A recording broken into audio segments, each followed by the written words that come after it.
Hello and welcome to the Australian's Mid-Market Capital Series supported by GE Capital.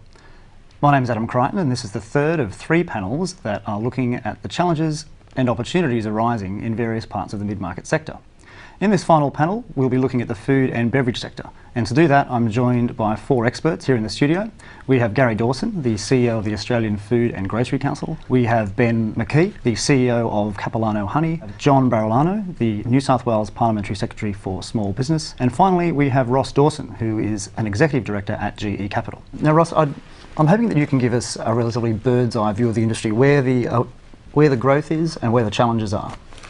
GE is a mid-market focused financier, and we define the mid-market as companies that turn over between $10 and $250 million, and there's 27,500 of those enterprises in the Australian economy. It basically represents just over 30% of all revenues. In food and beverage, that represents 1,200 of those organisations and about $56 billion of turnover. It's quite uniform through a number of variabilities that exist in day-to-day life. And so from that perspective, it's a sector that has a lot of interest for us. Speaking about food and beverage manufacturing, processing in Australia, which is a sizable sector, turnover's been pretty flat. And of course, manufacturing in Australia is difficult because of high cost, very high cost structures.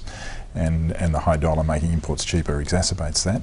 And the other factor, of course, is the intensified competition at the supermarket level and the pressure that's pushing back down onto the production sector. There has been some good growth. It's quite a dynamic sector. There's a lot of change happening within food and beverage, even though overall turnover is pretty flat. We are seeing our exports grow. I think our exports haven't grown on the back of necessarily new customers. It's been organic growth within existing customers. We're seeing some underlying domestic growth year on year, which is good. I mean, we're selling a product which is on trend, one would say, a healthy consumer product that's natural. We're getting a lot out of Australia as a brand, as increasing in equity around the world. Through setting up again new trade offices in China and Japan and Korea, we're again putting up the open sign, and I think that is the role that government has to work with stakeholders to promote. And I think Ben touched on it. The message is clear. It's because of the quality of our food, the cleanliness, the safe, risk-free food.